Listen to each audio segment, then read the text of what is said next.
welcome. We are here for the final event in the Lane Sheep Racing British Touring Car Series, here for the winter 25-26 season, and we are at the one, the only Brands Hatch circuit here tonight for the GP Loop, the way that the British Touring Car Championship in the real world has finished since 2008. Well, it's how we are going to finish here in the first season of competition, and what an amazing season it has been.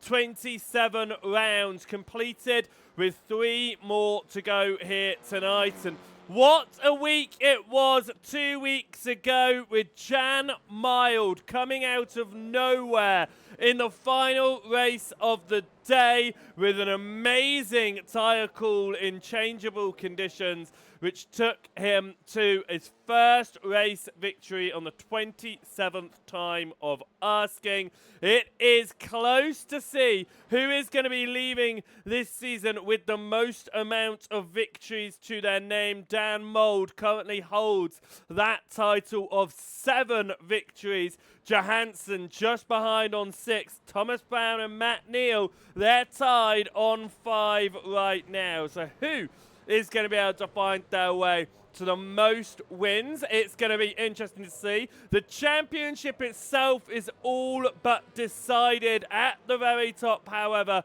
as we go into the final rounds here at Brands Hatch. David Johansson sits at the top, 31 points clear at the very top of the field. It is not a guarantee that he will win, however, it is highly likely. Matt Neal is doing a great job in the Alfa Corsa team there, holding on to second position ahead of 2 of his teammates, Thomas Brown and Thomas Batchelor, and it's nice to see all of them out there on the track tonight. And when the broadcast comes to a close, don't go anywhere. We will be having a word with the team that has been dominating with their name, the Alfa Corsas, of course. Dan Mould holds on to 5th in the championship, not here once again tonight, which means Jan Mild will be looking to try and make it into the top 5 if possible.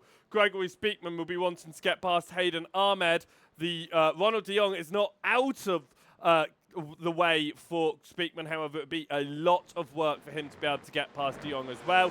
Riley Poe currently holds on to the top 10. Now, we will go throughout the entire full championship come the end of this one, so don't worry about that, because we will be having a look from top to bottom at the end of the 3 races that are coming our way around the Brands Hatch circuit. And what a circuit it is going to be here, as we've got the 3.9 kilometre, 2.4 mile GP loop through the forests of Kent, and it is a brilliant circuit, real spectator circuit as well. Unfortunately for us, we've got some great camera angles to see these touring cars head around for the final time this season. Now, if you've enjoyed watching this season and you want to get involved in it, make sure you head across to the Sim Grid, which has been linked. It's pinned in the Twitch,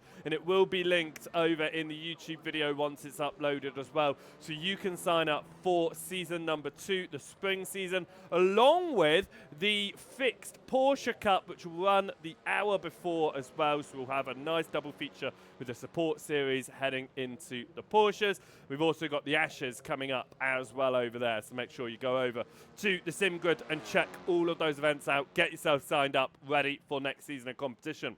This circuit, though, it is one of my favourites around the world, and it is a brilliant, brilliant racetrack. Of course, it was originally a motorcycle circuit just on the grass through the fields before the war, and then World War II happened, and it was used as a storage for military vehicles. What that meant is it was bombed relentlessly. They had to redo up the circuit, and with it, they even paved it in the 1950s. when they first paved it, they actually ran the circuit, which is almost essentially the Indy layout that they're running, that they run around this track, just without the loop up into Druids. They actually ran it the other direction. So where we run clockwise now, they used to run it anti-clockwise when it was first paved. Of course, the GP loop was added a few years later, and then it's been host to the British Touring Car Series since the saloon cars were introduced into the British Championship through the Tokers and all the years of all the various iterations. It has been on the calendar. Of course, since 2008, it has hosted every single finale. It's hosted almost every single opening round too. That changed in recent years because the Indy layout used to be the launch of the season, with the GP being the close. The Indy layout now towards the beginning of the season in the Real World Series. Of course, we had it about mid-season for us, talking about the calendar. Here it is, and we did have a last-minute date change on the Brands Hatch GP layout. We were supposed to run last week, but on the back of the Daytona 24, we pushed it to this week, and what it does mean is we have taken our vehicles around the UK, and we have visited some amazing circuits, kicking all the way back at Oulton Park, of course. 2 visits to Donington, a visit to Snetterton, and then across to Thruxton as well. We returned back to Oulton. We head to Brands Hatch for the first time before we went to Knockhill at the end of 2025. We came back at Silverstone. We returned to Donington for the second time 2 weeks ago. We return to Brands Hatch for the second time tonight to host the final round of this championship, and it is going to be an absolutely brilliant one to end it off. There is no doubt in my mind. As we have a look at who is out there tonight, I welcome you to the commentary booth here for the first time tonight, and it is a host of familiar names, no new names tonight in the final round. However, we do see the return of Pete Paver, who's not been around for a number of weeks. And last time I remember seeing Paver was back at Snetterton, which was obviously the third week of the championship. So it's nice to see Paver back out again. That's Jan Mild's teammate, of course.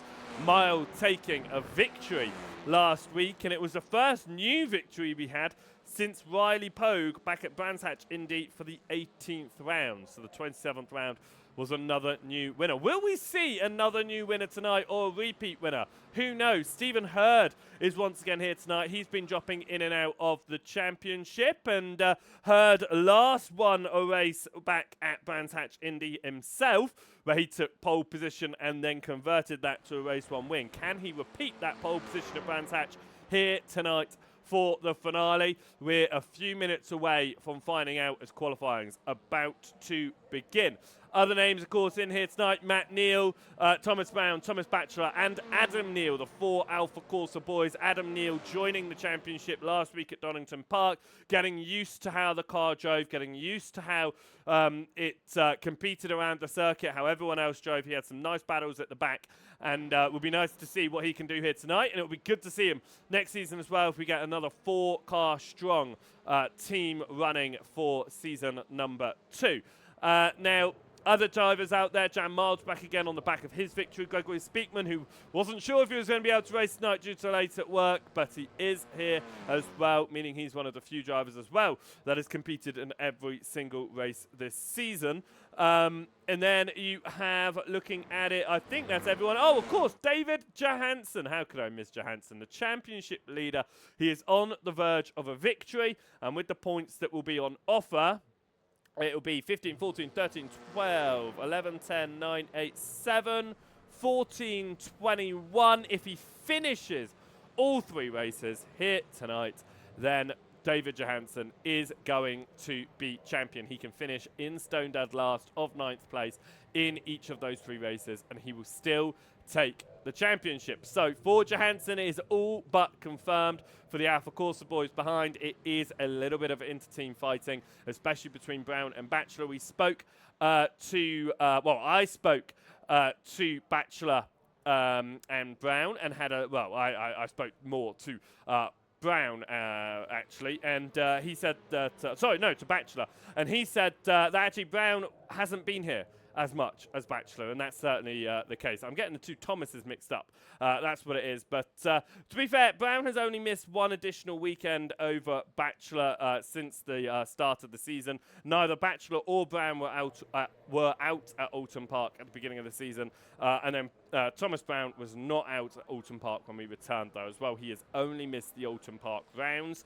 Bachelor only missed the opening Oulton Park round. We'll also be interested to see is what Adam Neal can do. He's down towards the bottom of the championship, only competing last week, but he does have a lot of points on offer for him tonight. He could pull himself up the order as well as we get to the end of the first season of competition. And if you want to keep up to date with all of the stats and everything, then they will be updated over on the josephwrightbroadcasting.com website. So head over there and you can check out all of the LSR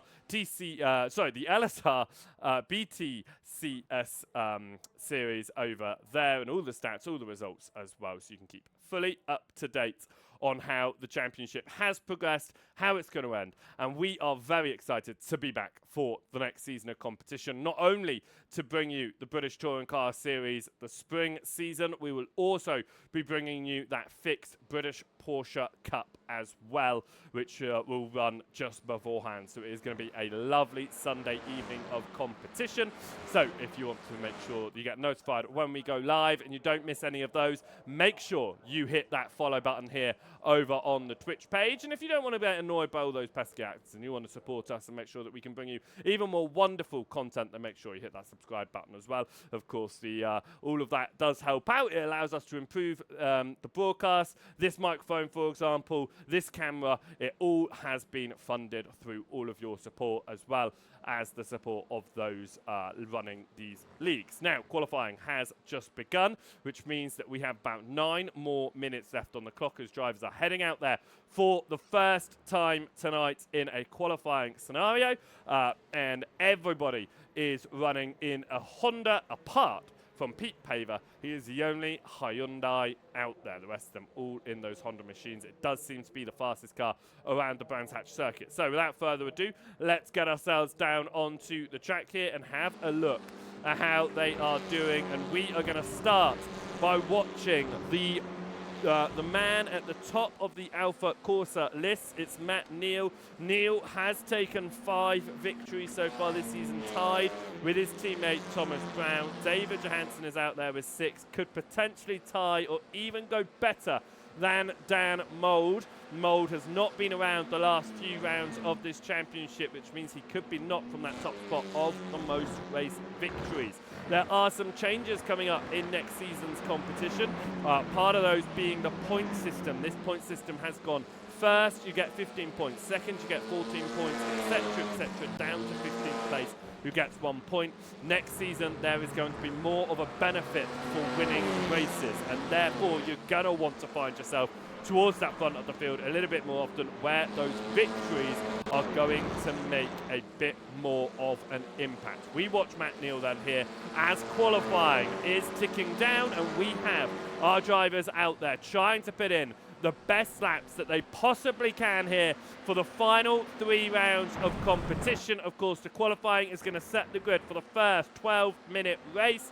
Race number 2 of 12 minutes will be set by the results from race 1, and race number 3 is going to be set from the results of race 2 with the top 6 reversed. That was an adjustment that was made after the Donington round, the second week of asking, and it has stuck through this season. A lot has been learned in the booth by the drivers and by Gregory Spinkman, who runs the league as well, making sure that next season of competition is going to ramp it up even more. Now, Neal's going to come across the timing line here.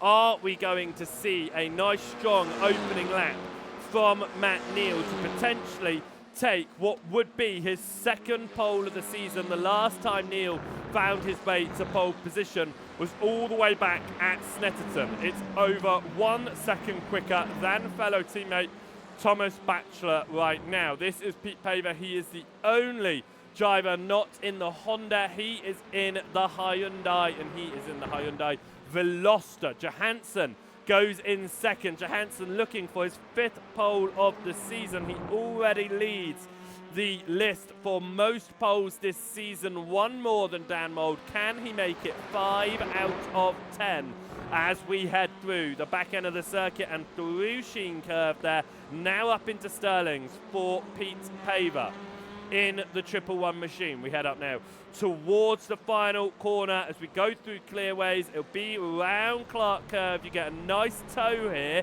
It'll really help you out. But right now, Pete Paver all on his own as he comes up towards the timing line to see what he can do around the circuit. Across the timing line goes Pete Paver. What will it be? It looks like it's a 38.3. It's a slow opening lap there for Paver. We'll be looking to improve. We ride on board now with Stephen Hurd of the Sim Racing Grid machine. As we head up through Surtees and onto the GP Loop. Of course, we've run the Indy layout already so far this season. We head across onto the GP Loop now. Matt Neal finds more time to place himself further ahead in pole position. Thomas Brown finds himself in second. Brown is yet to have a pole position this season. Stephen Hurd has taken one so far this season. That was back at Brands Hatch Indy. So will we see another repeat pole sitter? It looks likely, but who is it going to be as we go through Sheen Curve on board with Stephen Hurd? Hurd has found his way to victory lane twice this season. Brands Hatch Indy was one of those times.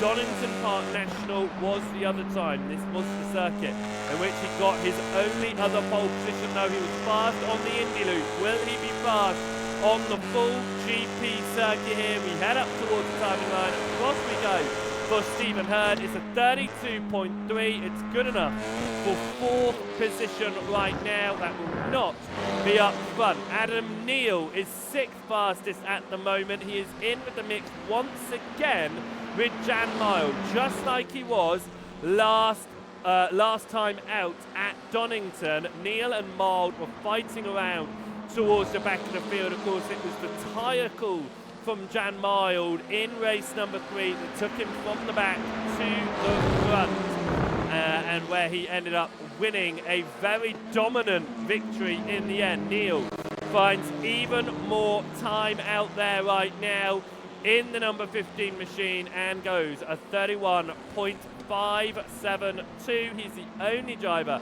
who has touched the 31s here in the qualifying. Adam Neal comes up towards the timing line though to see if he can improve on his 34.0. It's a 34.3. No improvement for him. David Johansson, Stephen Hurd's teammate here, and the expected champion of season 1, goes through Graham Hill Bend and along Cooper Straight now. Heading up towards Surtees, we ride on board with the number 86 machine. You can see a little bit of tyre markings down on the circuit there as drivers try to push as hard as they can.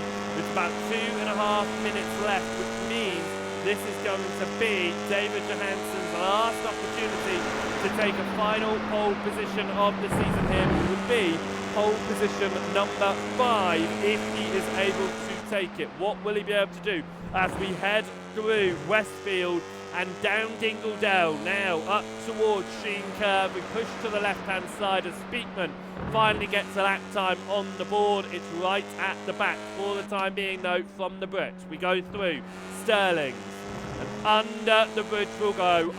We pass through clearways, join back on from where the where the Indy circuit joins on there, and now through Clark Curve. Pushing it hard towards the timing line. Will David Johansson improve on his 32.245? He got the line. It's 31.791. That is fast enough for 3rd position, but only the 2nd row of the grid. With timing on the board, he actually has time for one more go at it. So will Jan Mild here, running around in 6th position, who has just improved past Adam Neal by half a second out the front. Matt Neal is out there right now, pulling around Thomas Brown, his teammate, as they drop down a Pilgrim's Drop through Hawthorns Hill. Matt Neal drops back on that one and allows Thomas Brown through as they go through the Derek Minter Straight into Westfield. And now through Dingle Dell we go. Thomas Brown in the number 18. Can he improve? He only needs to find about, oh, that's wide though, and that it looks like it is going to be an off track for Thomas Brown. So what only needed to be about 1.5 tenths of a second. Thomas Brown throws it off the circuit through the exit Sheen curve and will come down pit lane along with Matt Neal. But it does look like this is going to be Matt Neal's pole position unless David Johansson can improve on it now. We come through the final turn from Johansson, looking to see if he can find any more time. He needs to find 0.2 of a second. He crosses the line, he finds a 10th.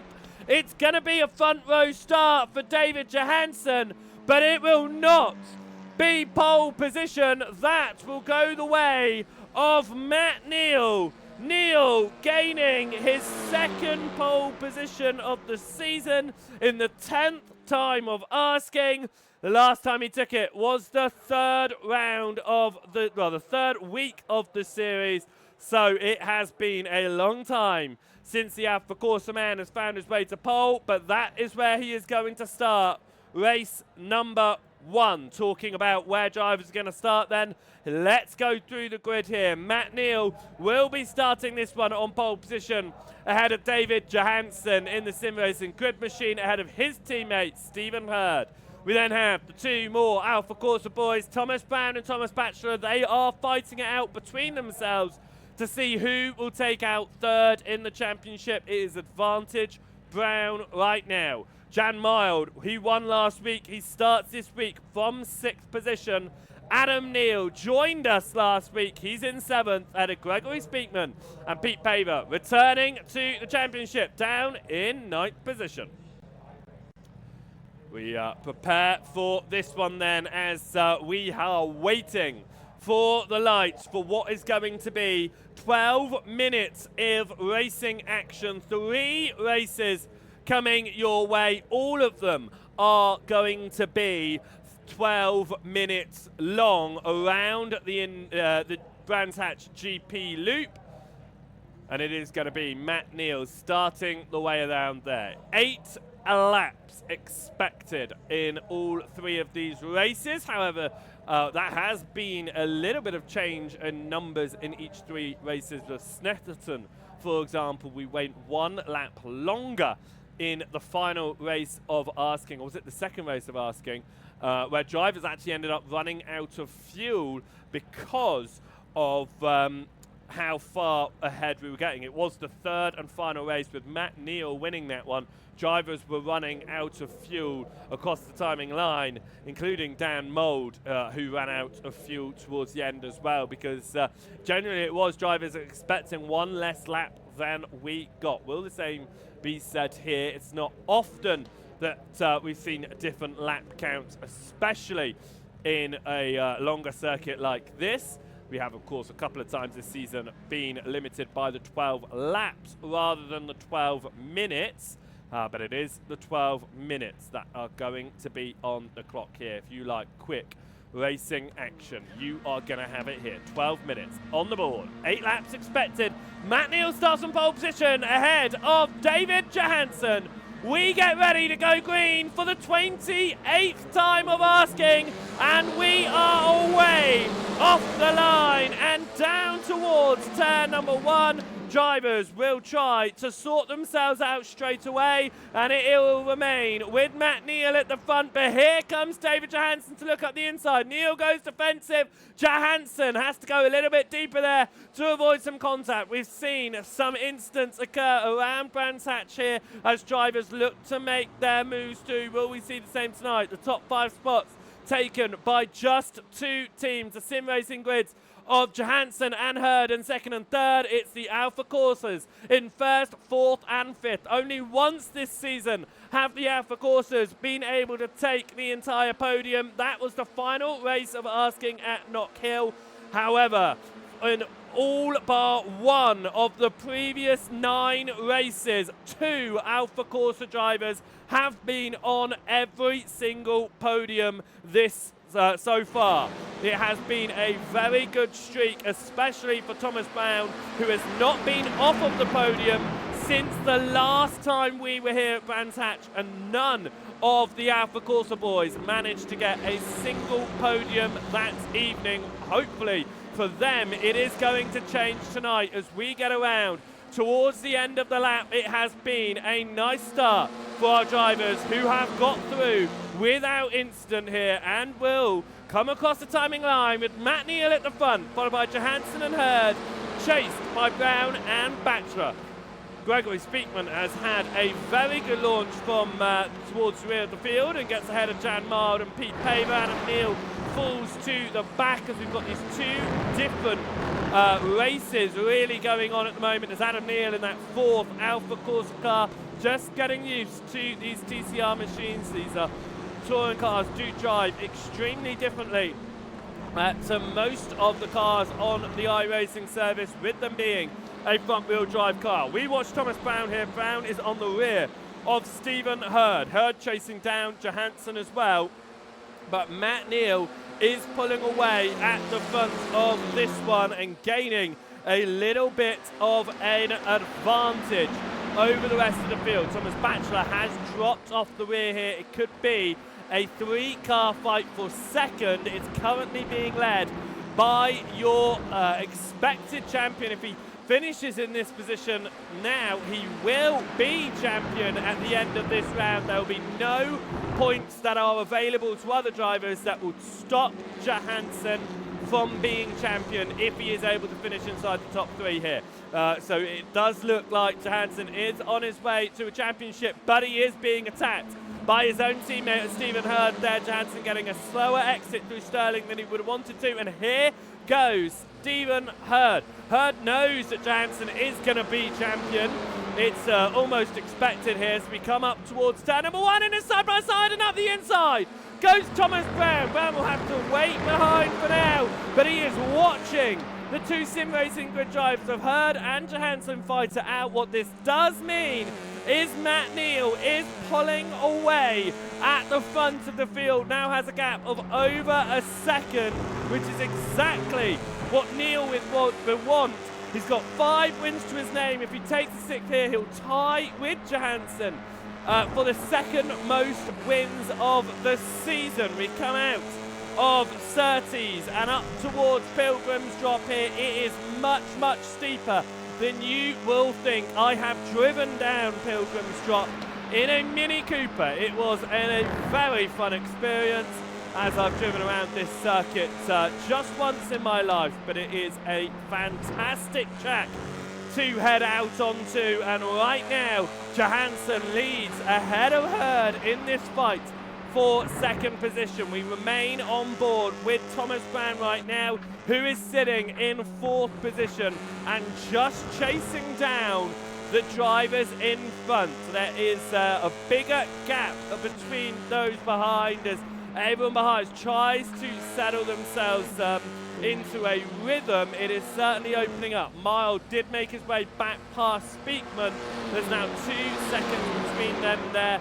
Adam Neal getting past Pete Paver as well. Hurd gets purple that time around, and it looks like there may have been some sort of issue for Paver, which showed him fall behind Adam Neal. It's a slide through Surtees as we go on to the GP loop there. That's how that one happened, and this is how Jan Mild got past Gregory Speakman. Speakman runs wide down through Hawthorns. We head into Westfield, and Speakman's onto the gravel, and Jan Mild moves up into 6th position as it looks like it was a bit of a moment there, but it was a moment for Adam Neal.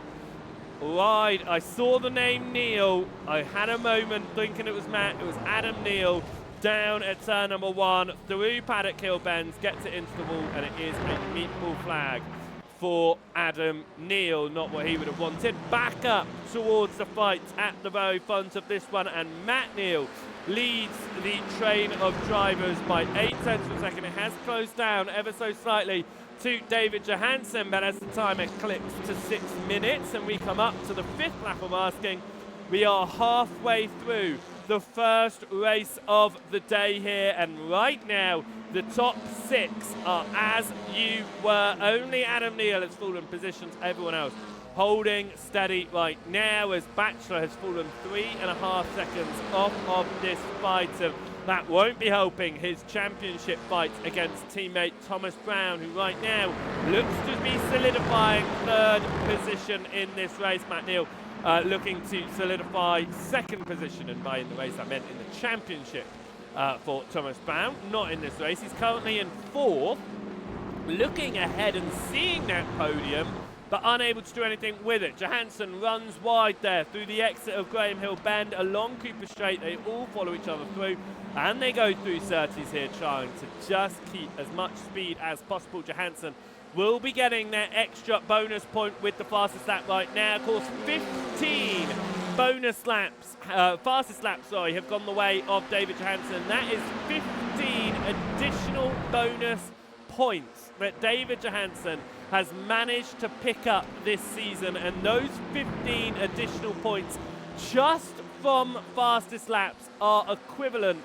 to an additional race victory. That is how fast Johansson has been out there, and showing the importance of also gaining those fastest laps with the good race results. He's looking for his 16th fastest lap of the season here today, and if he takes it, he'll take over 50% of the fastest laps this season, which is absolutely phenomenal. He was just under 50% on pole positions. He is right now matched on 50% in the fastest laps. Can he find his way further through? Stephen Hurd wants to deny him that and take his 2nd fastest lap of the season, and find himself slightly higher up on the record sheets with that one, as we head out of Druids through Graham Hill and now into Graham Hill Bend. These leading 4 drivers, the closest ones out there, and it is the fight for the lead. The 2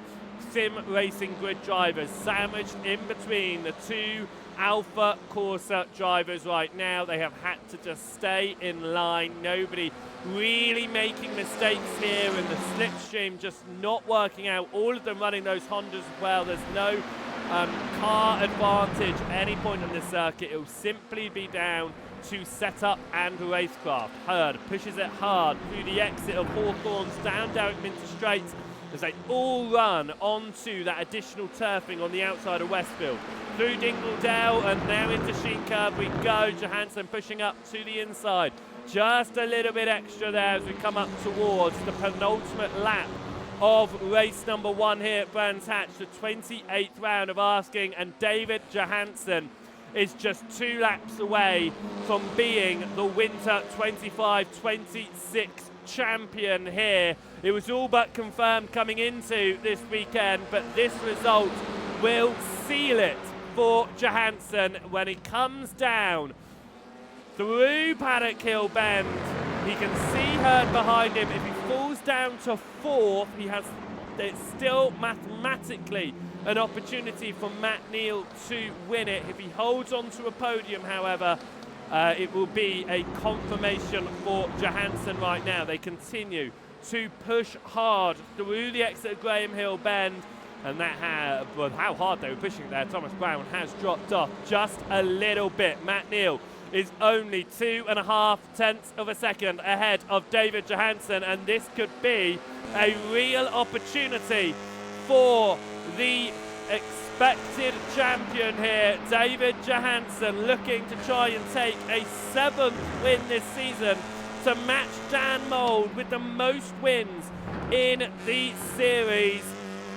Matt Neal looking to take his 6th and be in with an opportunity to take that record out of this one. If he can't win the championship, can he lead the record books? We head through Sir Sterling's there and up towards Clearways as that's Stephen Hurd off of the circuit in the background, but Thomas Brown has fallen too far back to take advantage of it, which means Stephen Hurd is now out of contention of the race win unless something significant happens here. The white flag is our Brands Hansen. Johansson looks to the inside of Neal. There's just not enough room, however. He'll have to wait behind. How hard is David Johansson going to attack Matt Neal to take this victory?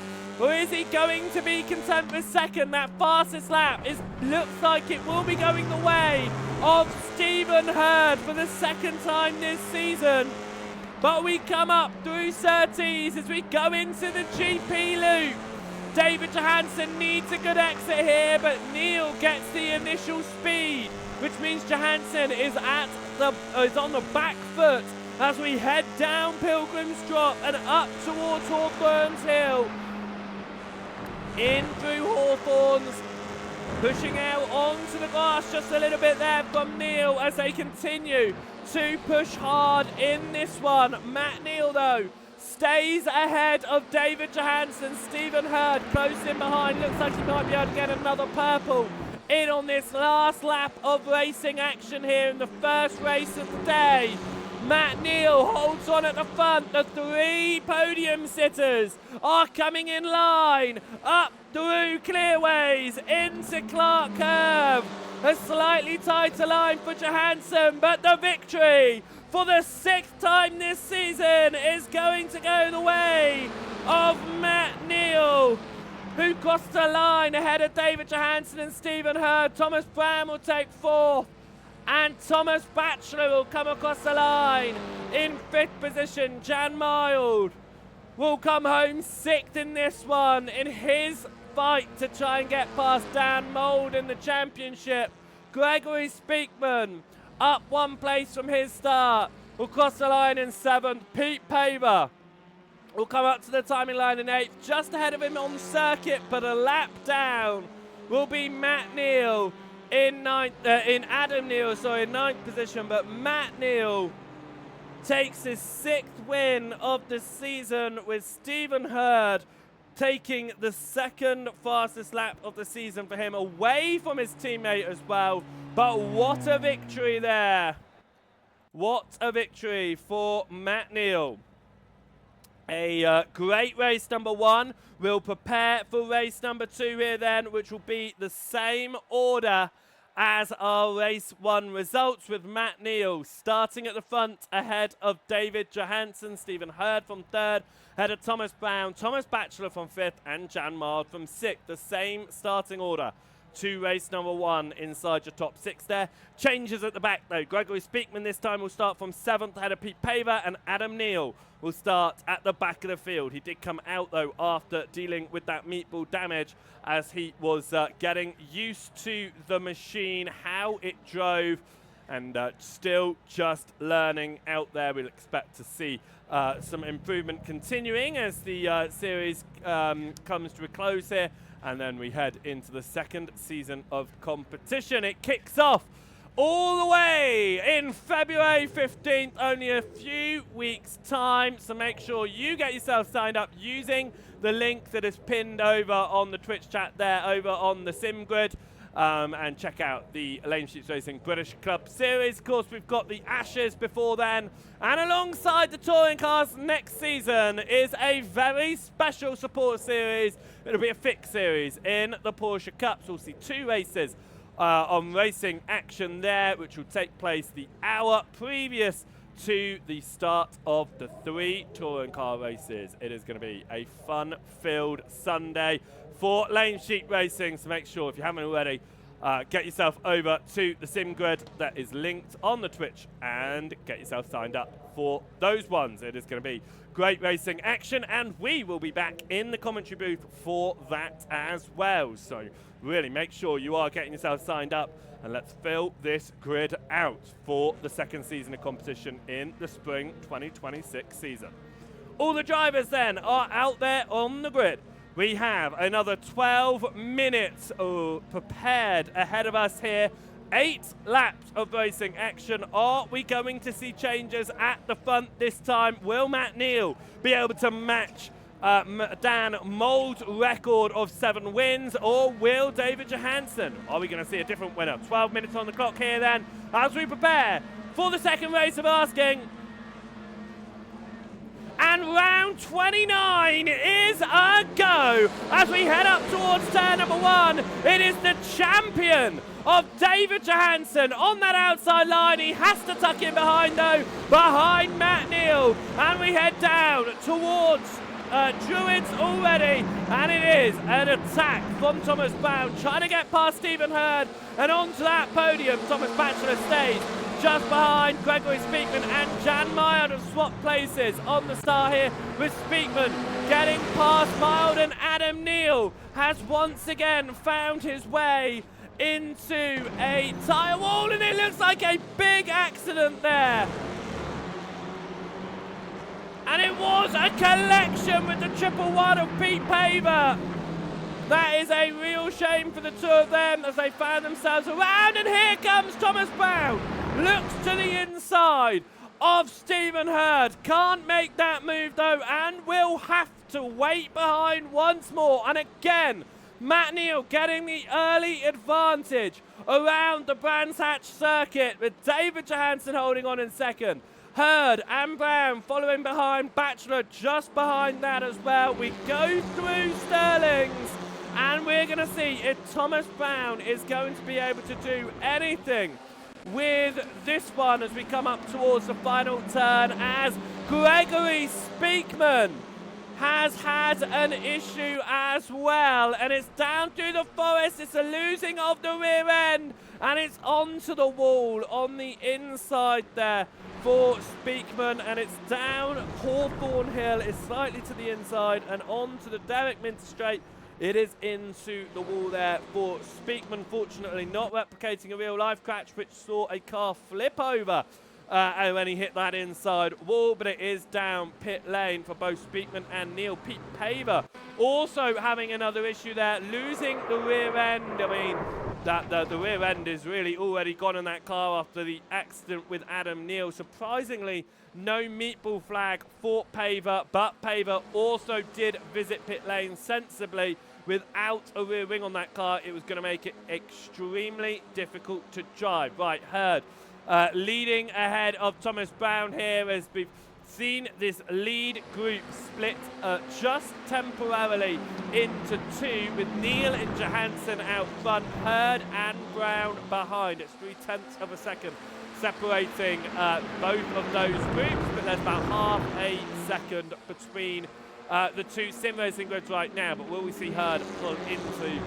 back into this one? I'm sure we will. We head out of Sterling's, up through Clearways now, and then through the final turn of Clark Curve before we get onto the Brabham Straight and along past the timing line to complete the second lap of racing action. And Jan Mild moved back into sixth position, with Speakman's accident means that the top six once again remain the same as they were in race number 1 and in qualifying at the moment. This circuit proving to be quite challenging for overtaking here, as we see the leading four drivers once again in a train of their own at the very front, with Batchelor falling backwards in the background.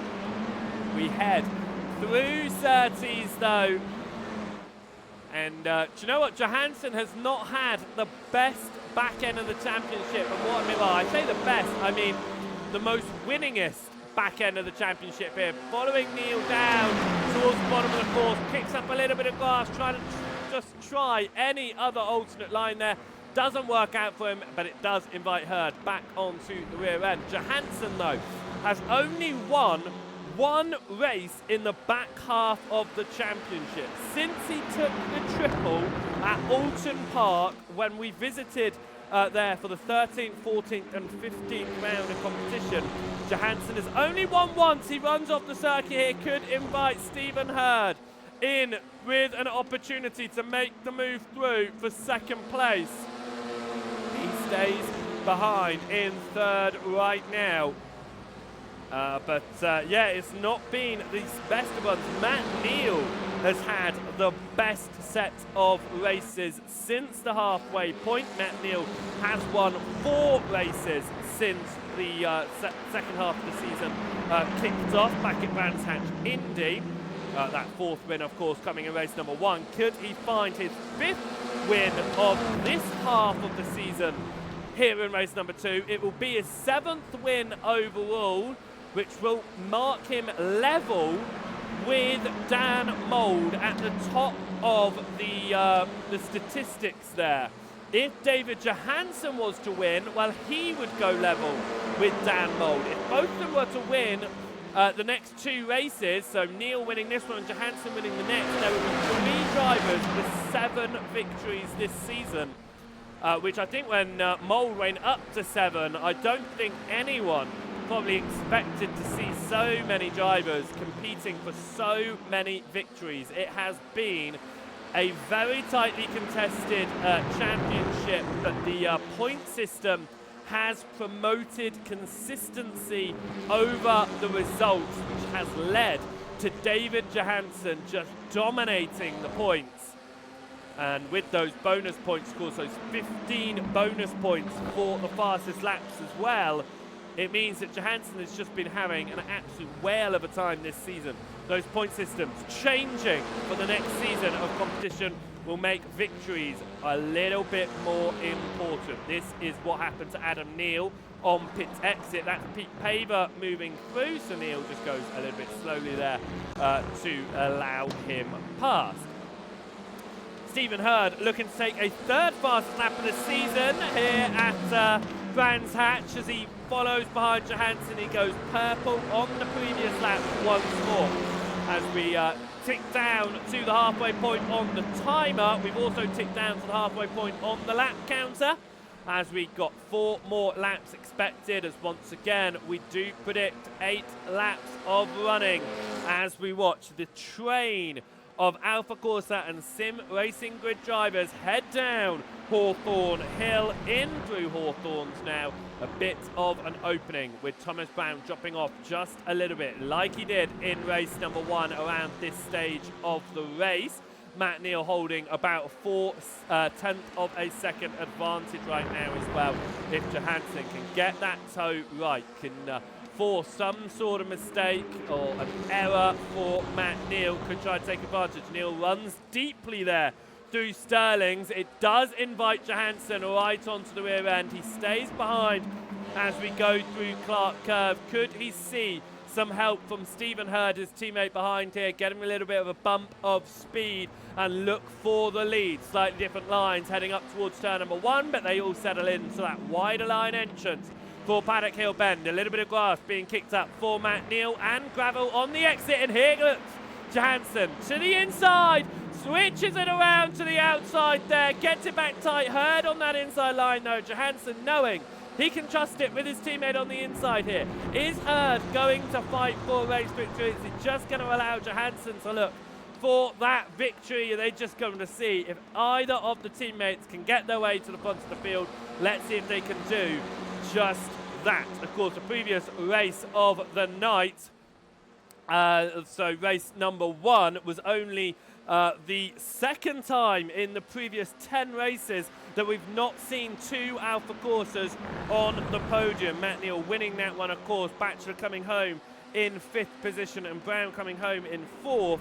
It is a very reminiscent sight of their results. Batchelor, in fact, took 5 4th places in a row from Silverstone through to Donington Park. In fact, he took 4th place twice more at Oulton Park before in the series when we were headed there for a 2nd time, which means he has actually taken 4th place 7 times, which matches Dan Mould's amount for victories. It is the only other position that a driver has managed to get 7 times this season. As Johansson looks to the inside of Neal, there was almost contact.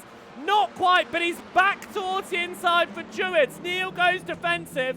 Johansson is all over the rear end here. Hurd almost looking to just be a blocker and keep Brown at bay behind.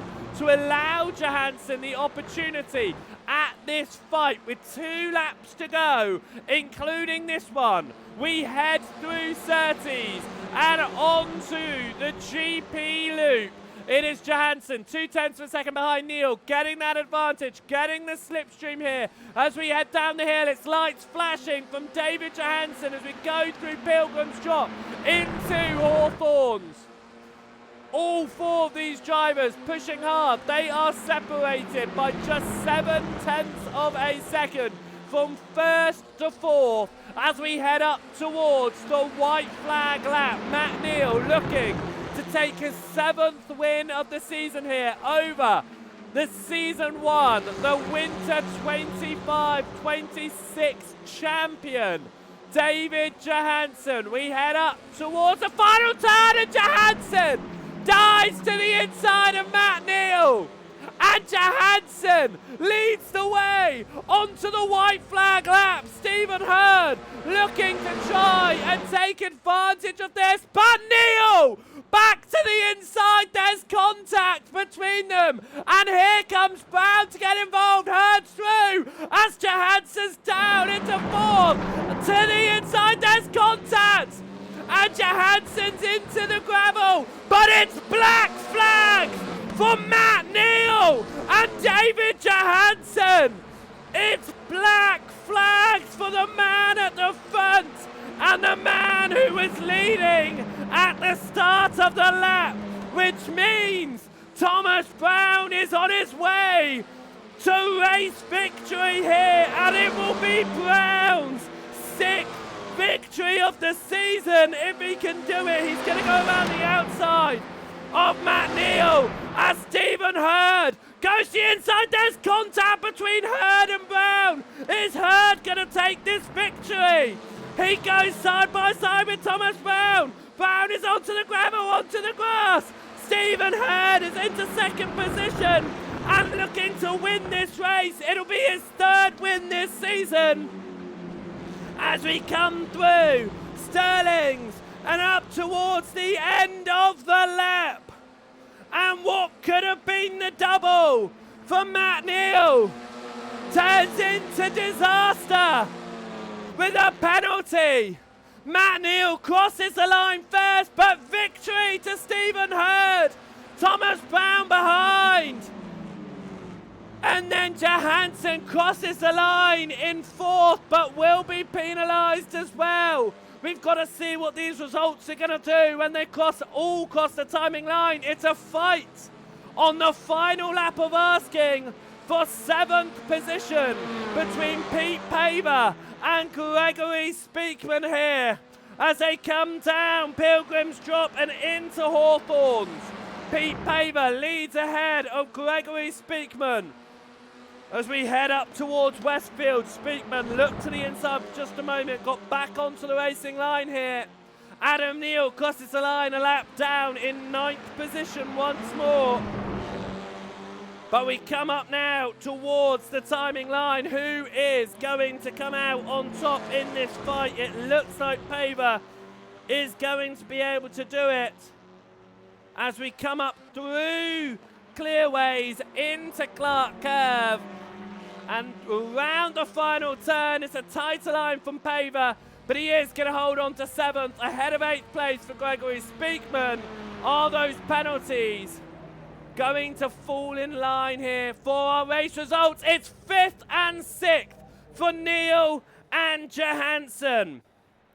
It means win for Stephen Hurd, and we are going to have to get the results of that race. It's not often we actually look at the results grid, but we're going to have to get the results of that race. Thomas Brown came home in 2nd, ahead of Batchelor, who ended up rounding out the podium in that one. Jan Mild came 4th, ahead of Matt Neal and David Johansson, and Pete Paver coming home ahead of Speakman. Adam Neal a lap down, which means for Stephen Hurd, it was a 3rd win of the season, which means Dan Mould is going to stay at the top of the pecking order in the most wins this season, but he might be tied as Neal and Johansson both have that opportunity. Right then, let's have a look at the grid for the final race of the day. David Johansson is going to start this one on pole position ahead of Matt Neal. Jan Mild is going to start in third ahead of Thomas Batchelor. Thomas Brown will start in fifth with Stephen Hurd in sixth position. Seventh will go the way of Pete Paver, Gregory Speakman in eighth, and Adam Neal in ninth position. It all comes down to this then. The championship has been won by David Johansson with the invert. Following both of their last lap penalties, Johansson and Neal find themselves on the front row of the grid, both with 6 victories each. Will they be able to find their way to a 7th race victory out of this one? Jan Mild finds himself in third position. Could he come out of the blue and take another race victory? He took his first one last time out at Donington on the 27th round of the season, but that of course was because of the tyre choice in changeable conditions. He chose the perfect tyre for that one, pulled him through to the front. Will he be able to take advantage of any issues that arise between Johansson and Neal Hurd? Winning that race means that he will be starting this one from 6th position. Paver, Speakman, Neal missing out on an invert. But we do prepare ourselves for our final race of the season. Race number 3, 12 minutes on the board. And we are green for the 30th and final time this season. As we head in towards turn number 1, it is 3 wide in the midfield there as Matt Neal looks to try to go past David Johansson at the front of the field. Neal goes to the outside to try and make the move around the outside of Johansson. Johansson has the speed though. He's got 2 of his teammates behind, supporting him. Brown and Batchelor are right there to help out Matt Neal in taking this 7th victory, or looking for another victory of their own. Of course, for Batchelor, it will be looking for his first, but he's right now in 4th position. We go along Pilgrim's Drop now as we go down the hill. And it's a nice launch from Johansson at the front. It's side by side behind Gregory Speakman on the outside of Adam Neal. Neal holds that inside line and will stay ahead in 7th position off of the start of this one. And Pete Paver dropping back at the start of the race off the line is still there in the contention. In the fight for 7th right now as Thomas Brown goes past Matt Neal as Neal has a moment there through Sheen Curve.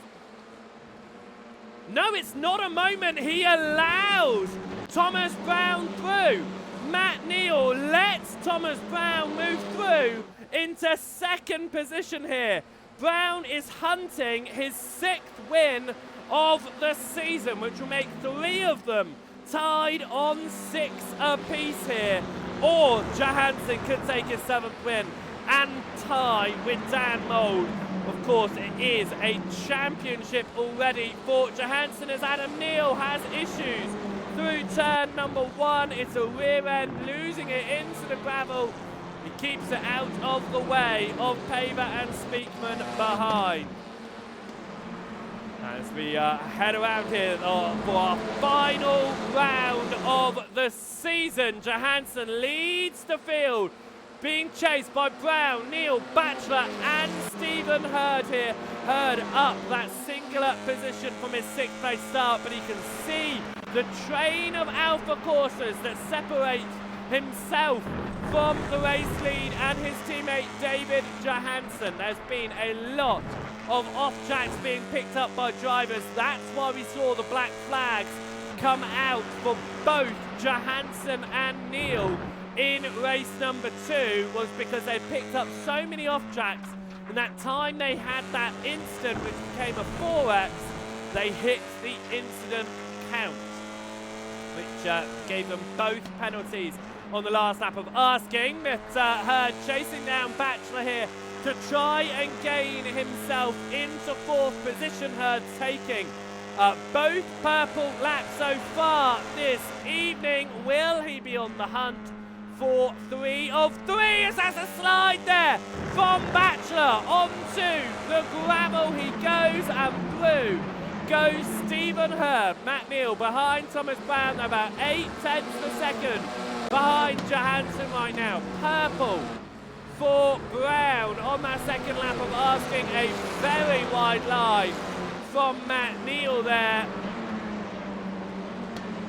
And wide going onto the GP loop from Thomas Brown. It's about a second advantage the way of David Johansson here, and what a way it could be to finish the season. If David Johansson is able to take his 7th win of the season here at the 30th round of asking and use it to take the championship as well, it'll be a fantastic way to end what has been a very consistent run of races for David Johansson. He has not often finished off of the podium.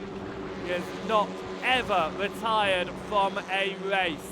David Johansson, the king of consistency this season, means that the way the point system is set up for this season of competition, the race victories have meant something, but not everything for him. He will come across the line to go on to the fourth lap of asking here, and hunt his 16th fastest lap of the season.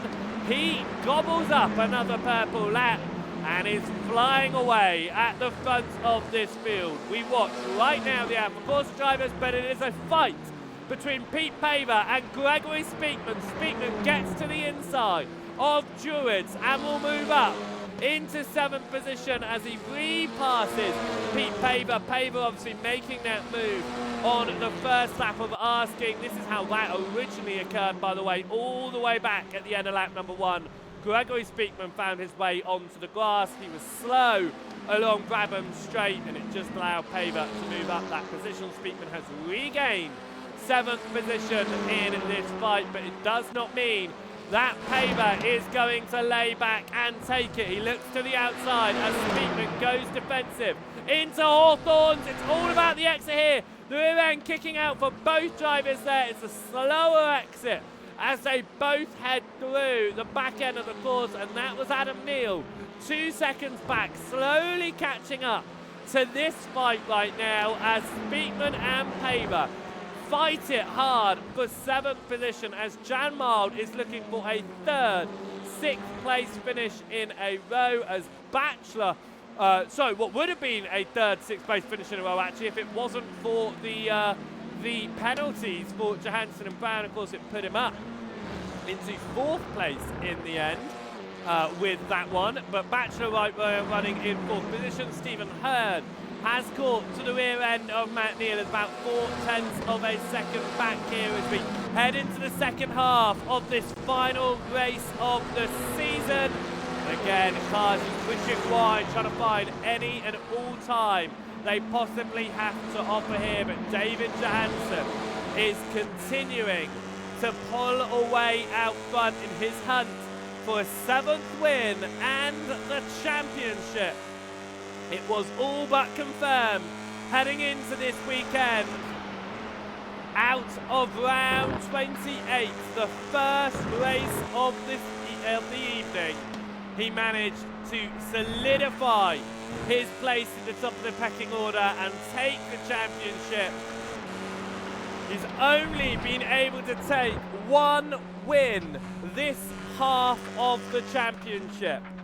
Can he take his 2nd win in this back half of the season and his 7th win overall? It has been a difficult run to get those victories since he took the triple at Alton Park, but the consistency has been there for him. He crosses the line, 3 to go. Out front, Thomas Brown runs around in 2nd, Matt Neal in 3rd, followed by Stephen Hurd in 4th. Pete Paver has lost time in 8th position, being chased down by Adam Neal, who has had a tough evening here around the Bantat circuit. Has found himself into multiple barriers. Paver and Neal came together at the start of race number 2 through no ill intention. Neal just spun his car around. Paver trying to avoid, just couldn't. the contact between the two of them, but Neil now 0.7 of a second off of Tabor. Adam Neil joining us, of course, last week as he goes off the circuit. A bit of a mistake there, as he joined us last week for the first time when we visited Donington GP on our second visit to Donington. But we do look ahead to next season as well. If you want to get yourself involved and fill out the grid, make sure you head across to the SimGrid's website and the link that is pinned to the top of the Twitch chat as well, and you can get yourself signed up for next season of competition. As off the track there goes Stephen Hurd, he gets himself back on. Of course, we've got the BTCS returning for his second season, the spring season, kicking off on February 15th. We'll also have the support series of the fixed Porsche Cup running 2 races in the hour previous to leading up to the touring cars. Purple for David Johansson as he looks for the 16th fastest lap of the season. And of course, we do also have the Ashes coming up as well over on the LSR's British Club Series. Make sure you go and check that one out. And the Porsches and the BTCS season number 2, they will be streamed live once again here on the Joseph White Broadcasting pages, with highlights available over on youtube.com/@JosephWhiteTV. Is Neil going to have a look to try and get back into second position here past Thomas Brown, as Johansson is almost 2 seconds away as we head up towards the white flag of the season? They stay in line for now, but we come up towards the end of the lap. David Johansson is preparing to come across the line to kick up the white flag for the final time here, as Brown goes defensive on Neil. Neil looks to the outside, has to stay behind for now, but looking to take advantage of the slipstream as we come up towards Paddock Hill Bend. Lights flashing from Matt Neal. Brown goes to the inside and Neil ducks to the inside line, but Brown is not letting him have it. They know the championship is gone. They know the race victory is gone. Let's have some fun here. The Alpha Corsa is fighting out. Brown on the inside, Neil on the outside. There's contact there with Stephen Hurd. Hurd has to back out of it. He flashes his lights, not happy. There, the fact that Neil closed the door on him on the exit, but this fight for second position between the two Alpha Corsa drivers heads on to the GP loop. 0.2 of a second separate Thomas Brown and Matt Neal. Neal once again flashing his headlights at Brown. Moves to the left-hand side and again ducks to the inside. Brown knew what was happening this time though, kept it on that inside line and will stay ahead. And David Johansson, he is going to take his 7th win of the season here at the 30th round of Asking. But it's been the consistency that has led Johansson to the championship. And after 30 races, David Johansson is your Winter 25-26 British Touring Car Series champion. Thomas Brown comes across the line ahead of Matt Neal and Stephen Hurd. And Thomas Batchelor will come home in 5th position here. 6th position is going to go the way of Jan Mild. Gregory Speakman will take home 7th position for him. Pete Paver will take home 8th, and Adam Neal will cross the line in 9th position here. But a championship victory alongside his race victory for David Johansson. And here he is, trying to celebrate in front wheel cars. It's always interesting, you have to do it in reverse. But David Johansson is your race winner and your champion, as a wheel appears from off the side there. Absolutely fantastic for David Johansson.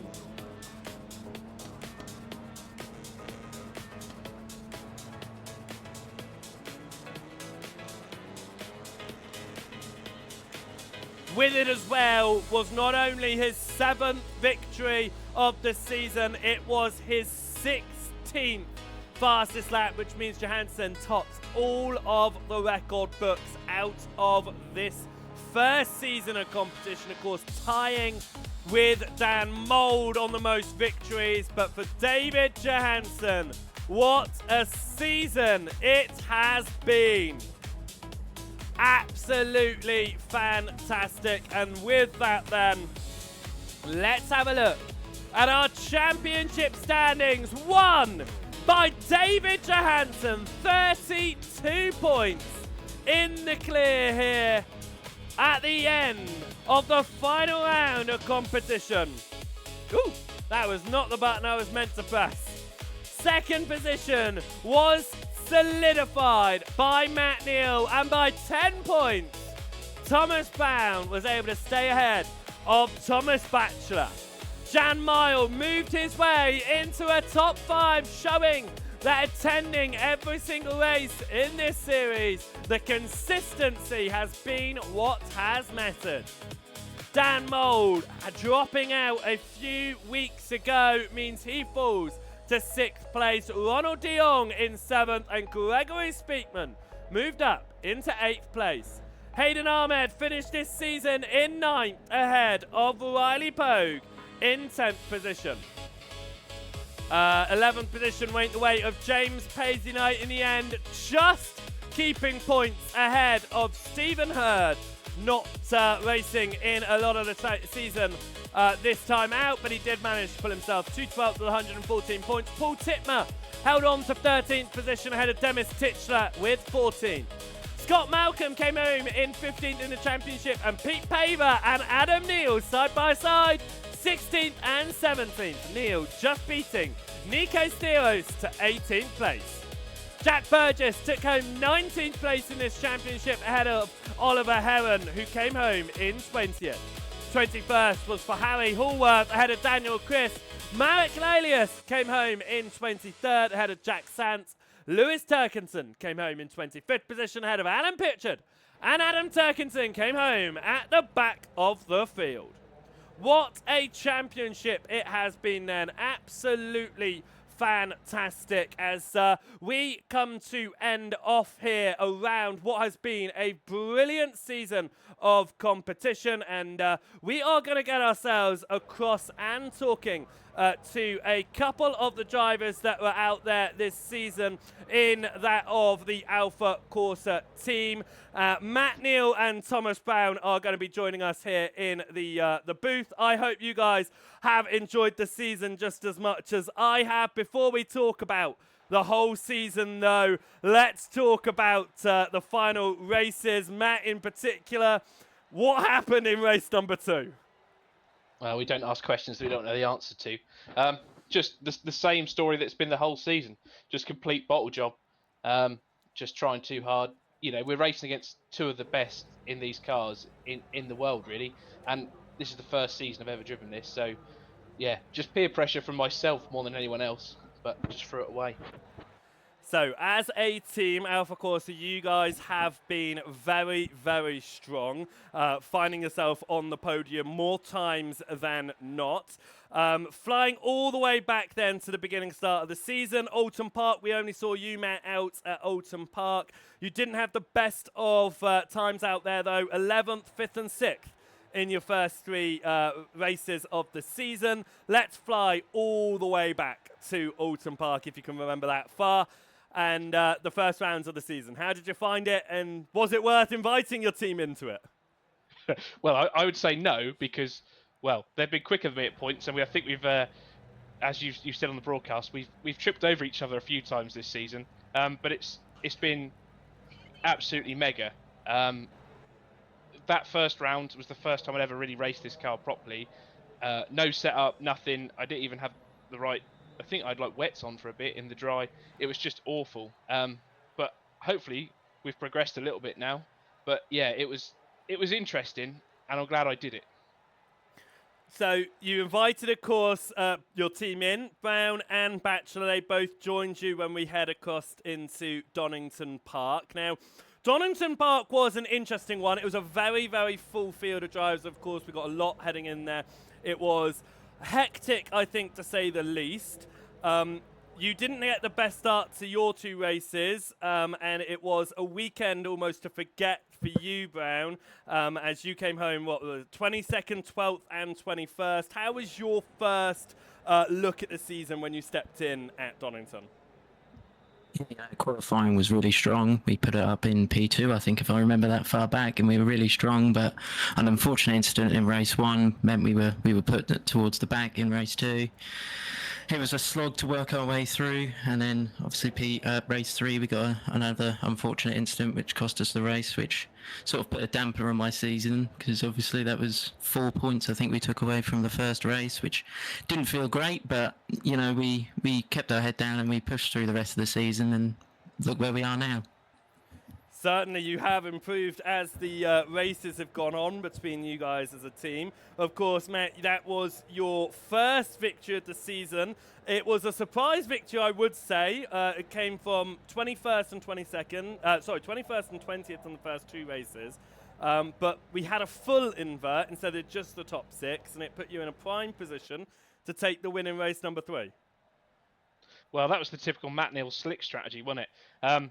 I went out for slicks every race because the previous session seemed dry enough to run the slicks, and then it got wetter. So that was just a complete, strategy nightmare. But the pace was there throughout the races, but just trying to overtake people on the wet parts of the track just wasn't going to happen. But I think in my dry pace at Donington was brilliant. We were right there, and then because of the rain, it really shuffled things. And having not ever driven the car in the rain really, really hurt me. But no, I'll take the win. I'll take the win.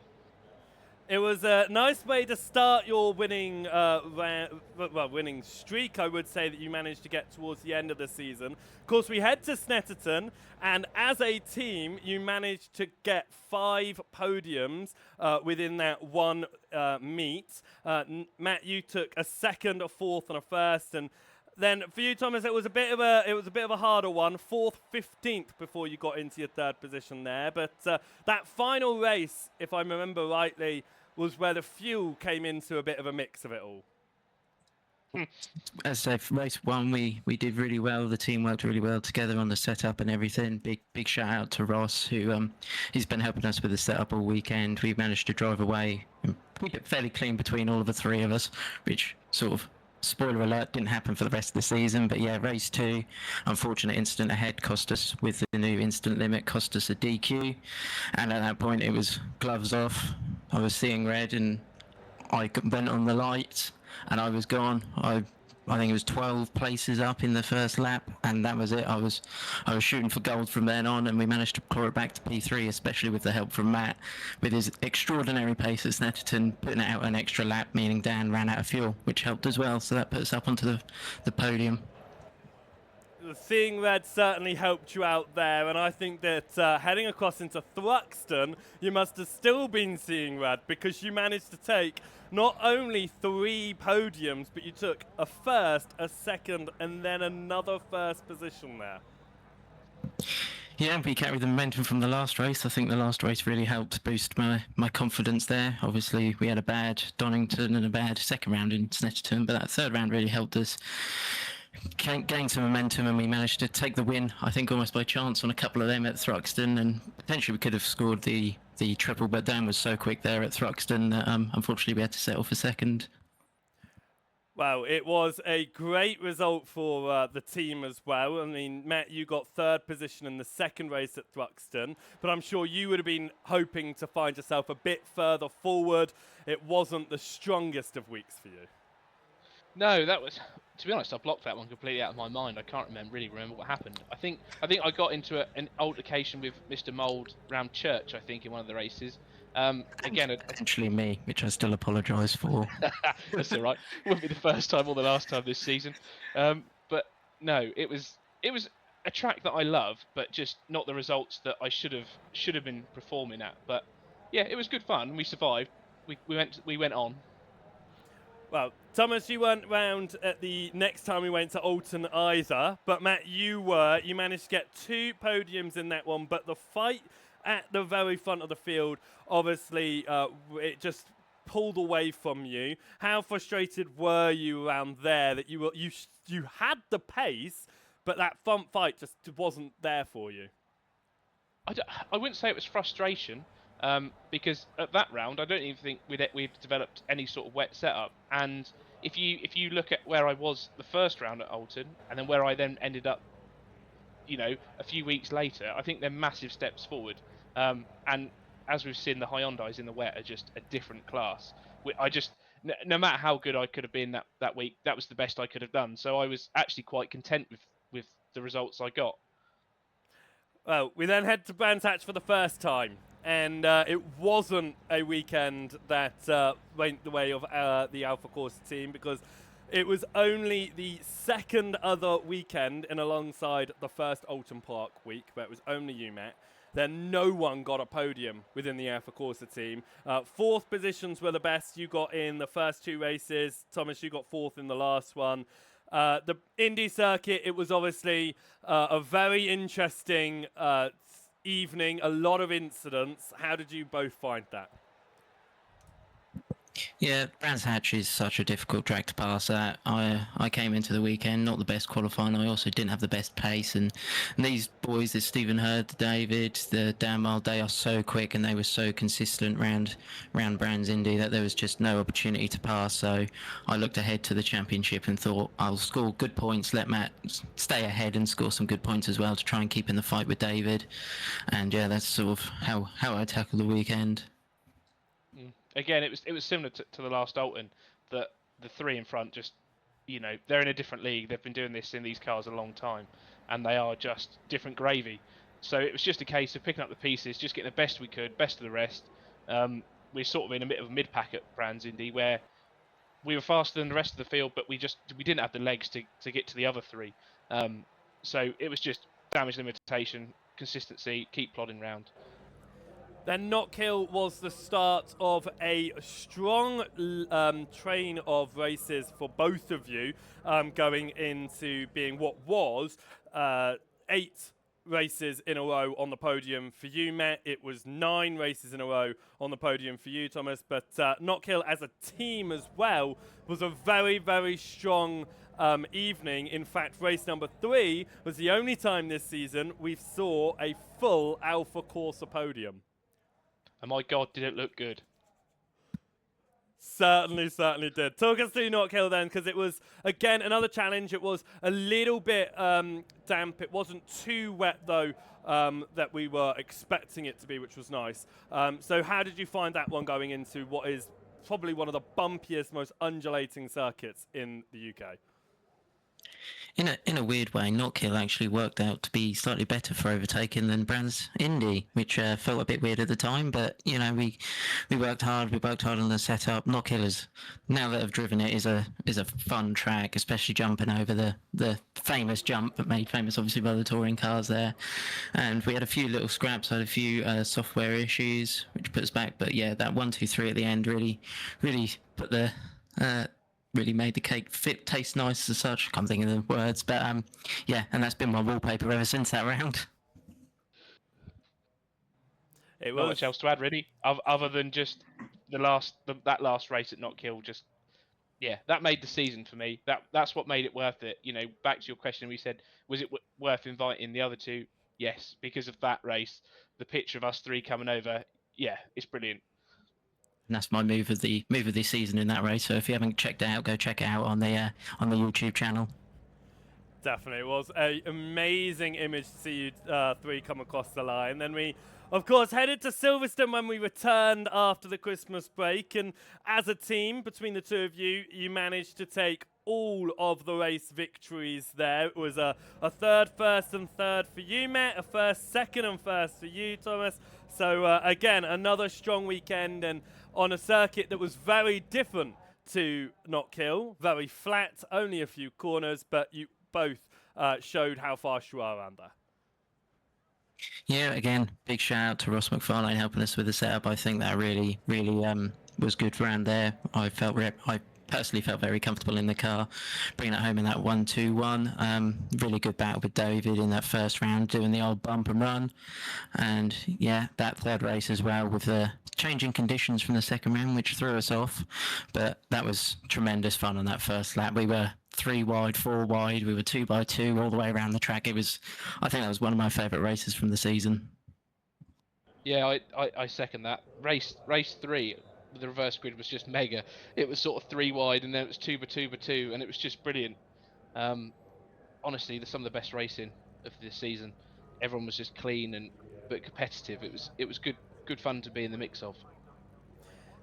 Then we think to a couple of weeks ago, Donington Park, and I think what would probably be the Donington just created some absolute chaos through both the times we visited there. But Donington this time, the GP circuit, it was again an incident-filled one. You managed to find your way to the podium most of the time, Matt. You just didn't in that last race.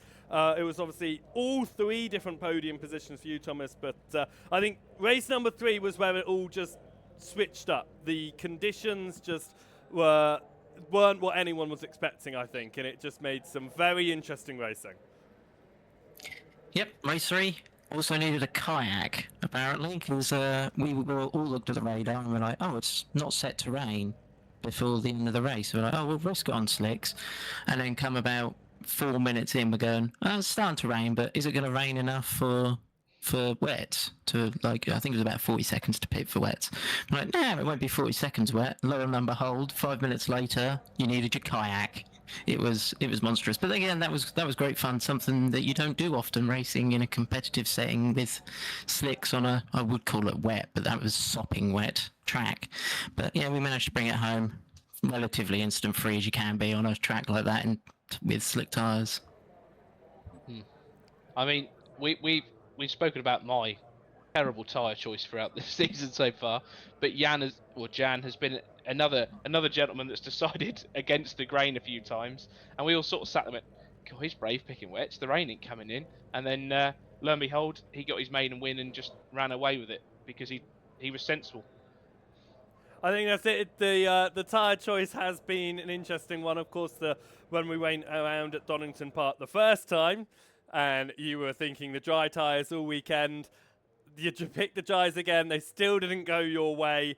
So is it safe to say that Donington Park probably not one of your favourite tracks there, Matt? Well, no, I think I should just run wets all the time. I don't think I should even bother putting slicks on. No matter what it is, I'll just put the wets on because that just seems to be how it always falls for me. But no, Donington is a great circuit. Just, yeah, me and the weather. I need a rain man.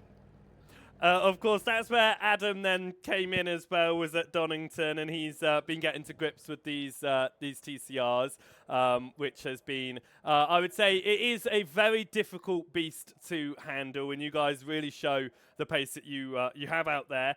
We came across into Brands Hatch then, and it started off as what was a perfect weekend, I think, for you. You got your way onto pole position for only the second time this season, Matt, and then you just all managed to run in line. There was no major issues in that first race. How confident were you feeling going into the weekend that you could maybe potentially catch up towards that front gap, even though the points were almost stacked against you? It was an uphill battle from the word go. I felt confident, like I have for most of the rounds this year, and then it's rained or I've just been an idiot and driven off the racetrack. But brands I love, especially the GP circuit. So I went into it with an air of confidence, maybe even cockiness, shall we say. But yeah, and then I was surprised to put it on pole because, you know, Stephen was there and he is phenomenally fast, and I thought, oh, here we go again. But no, and then I put it on pole. Race 1 came, and I thought, oh, we might be all right here. I might even get a triple, and then I decided to throw it all away. So with that as well, Thomas, you were fighting with your own teammate of Bachelor coming into this weekend in the championship fight for third. Was your focus on that fight ahead of you, or were you focusing more on the points that you were gaining over Bachelor? Uh, Bachelor has been incredible over the whole season. He's been incredibly quick. He's sort of. I've had a good first to the half of the season, and Bachelor sort of struggled in the middle part. So at the start of the season, I thought I had no chance of catching up. But these points have been slowly racking up. But as I say, he's been phenomenally quick. We've all been. Besides Matt, who's been slightly quicker annoyingly at certain rounds, but everyone's been at different speeds at different rounds, and that final 3 races there, we were there keeping up with all 3 of these fast guys, but we just weren't quite quick enough. We cooking our tyres, but we tried to keep the battle there just to try and hope David would make a mistake and end up for Matt to win the championship, but we were also keeping an eye on our championship and in the nicest way trying to keep ahead of Bachelor as best as we could. So with the season complete then, you managed to get 3 of your cars, the 3 that have been running throughout most of the season, up inside the top 4. That means the next season, the spring 2026 season, it kicks off on February 15th, of course. Are you looking to maybe take the fight early doors towards Johansson this time? Maybe find your way at the front and see an Alfa Corsa 123 in the championship? I think that was always the goal. We wanted to try and stick it 1, 2, 3, or ideally we would have liked it 1, 1, 1. But obviously that's not possible. But yeah, I think we're going to be come out of the gates fighting. We've gained so much speed from the start of the season to now. We're sort of really closed down on these fast guys, and I think with some winter testing, some more setup stuff, we're going to be right there with them. You're also forgetting we've got the wild card now. We've got the 4th man. It's always the 12th man, but we've got the 4th man, so you got to be a bit careful of that wild card. He's a bit unruly, but he'll be there. There'll be 4 of us hopefully fighting at the front next season, which will be really good. Of course, there will be, with Adam Neal stepping into that 4th car towards the end of this season, getting some good experience out there. Now, as we've mentioned a couple of times and on the broadcast in previous weeks, you guys have come together a number of times, more often I think you would like to admit. Have you found your way past that? Do you think that you're now not going to come together anymore? Or do you think there's always that possibility of how hard you fight during these races? Never say never. I'm sure you might have caught it on the stream there. Me and Matt said, screw it, let's battle as hard as we can. And boy, did we. This is sort of we've raced together for years, but obviously racing in the same team for special events. So this is the first time we were racing against each other as such. And I think with the competition here, we were just pushing so hard and trying to eke out those little tents and bits and pieces, trying to hold up our competition strategically. And I think sometimes that just resulted in a couple of incidents, but I think from there we've worked so hard together on not on racecraft, because we sort of do that quite a bit on our own, but we've worked on trying not to take each other out so much. Well, I'd like to also add to that, the only person you want to beat is your teammate, because he's in the same machinery you're in. We all run the same setup.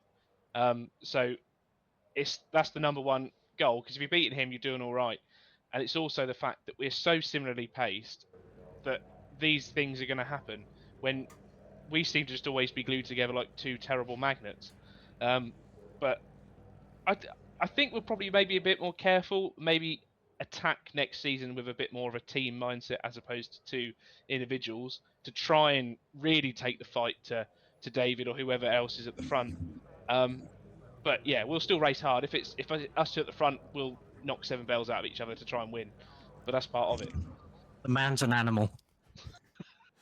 Wow. Thank you so much for coming and having a word with us at the end of this season. Well done on finishing 2nd and 3rd position in the championship respectively, with all of those victories to your name as well. Of course, we think, Matt, you've managed to get 6 victories to your name, and Thomas, you managed to get 4 victories across to your name as well. So no, 5, I should say. So it's been a very strong season as a team as well. So well done on that one, and we look forward to seeing you in the spring season. Thank you, Joseph, for your support and broadcasting this season, and same with Greg. Thank you for putting it on. It's been brilliant. Have a good couple of weeks off. Yeah. Same here. Thanks again for hosting, and thanks for all your awesome streams. It's been great fun watching. Thanks to everyone who's raced, and thanks to my teammates, I suppose, for trying to put me towards the back of the grid by crashing into me. But yeah, and again, big shout out to Ross McFarlane for all of his help with his setup stuff. Thank you very much, both of you. Thank you so much for all of you that have come and watched here today, and to, of course, Thomas and to Matt there in the Discord having a little bit of a chat with us following this season. I hope you guys have enjoyed the entire season of competition that I can't believe kicked off so long ago now, back in 2025. It has been absolutely mega. We only have a few weeks off because we are heading back out on track for the spring season on the 15th of February. So if you haven't already, make sure you head to that link at the top of the Twitch chat and you sign up on the SimGrid so you can get down onto the track for the next season of Touring Cars. Touring Cars quite not your action, or you want to get involved in more racing. We've also introduced the support series of the fixed British Porsche Cup as well, which will run just before the 3 touring car races every Sunday. So I cannot wait. Here from the LSR Lane Sheet Racing British Touring Car Series, we say goodbye from the first season of competition. But if you are new around here on the Joseph Wright Broadcasting channel, there is not over yet. We've got more broadcasts coming your way. The next one being on Friday, where we get the touring cars back out again in round number 4 of the SRL's TCR series. And then we return for season number 3 of the Matt Malone Patreon League next Saturday as well. And we are going to be back with the Turn 2 Roulette next Sunday. So a whole week of racing action once more. But from here tonight, it is goodbye. I hope you have a fantastic week ahead, and I'll see you in the next one. Thanks so much for watching, and goodbye.